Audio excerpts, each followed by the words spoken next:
بسم الله الرحمن الرحيم. الحمد لله رب العالمين، والصلاة والسلام على رسولنا محمد وعلى آله وأصحابه أجمعين. Musulman doğurmaz şeyle soraptır. Orada da irden ağzını bekleninde nahar iman günü beklesen bolýarmy? Musulman doğunlar selerlige turman ağız beklen kişinin oradası doğru bolýar. Emma selerlige turmak sünnetinin sogabından, selerligin bereketinden şol wagt turup doga dilek etmenin hayrından mahrum bolýar. Yani selerlige turmayan kişi ulu hayrdan, ulu bereketten özüni mahrum edýär. Selerlige turmagyň ähmiýeti barada, bereketi barada Peygamberimiz sallallahu aleyhi ve sellem bize kan hadisler aýdypdyr. Misal üçin İmam Ahmed'in Musnadynda Ebu Said el-Hudri radiyallahu anh'tan gelen hadisinde Peygamberimiz sallallahu aleyhi ve sellem diye "Es-sahur akluhu bereke, fela ted'uhu velau en yecra ahadukum jur'atan min ma'in, fe innallaha azze ve celle ve melaiketehu yusalluna alel mutasahhirin." Peygamberimiz sallallahu aleyhi ve sellem diye selerlik naharına, selerlik iýmekde bereket bardyr. Bir yudum su hem bolsa içmek bilen selerlik etmegi terk etmeň diye. Allah Taala selerlik edenlere rahmet eder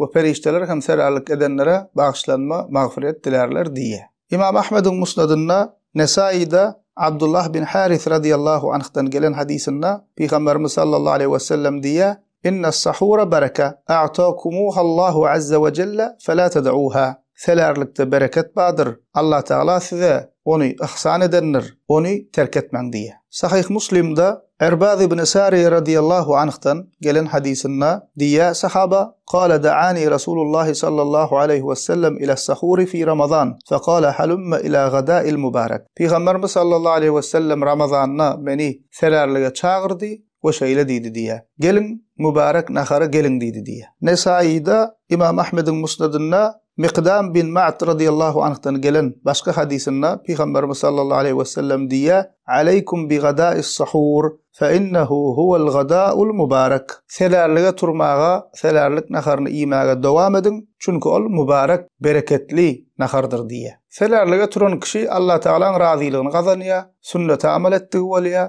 perişteleriň haýır dilegini alýar, selerligiň bereketinden peýdalanýar. Selerlik wagtynda dilek etmek doga dilegin kabul bolýan wagtlaryndandyr musulman dogunlar. Şonuň üçin musulman kişi ibadetlerde, haýır sogab işlere gezek gelenne, elinden gelenden in gowy suratda amel etmek üçin gaýrat etmelidir. Elhamdülillahi rabbil alamin.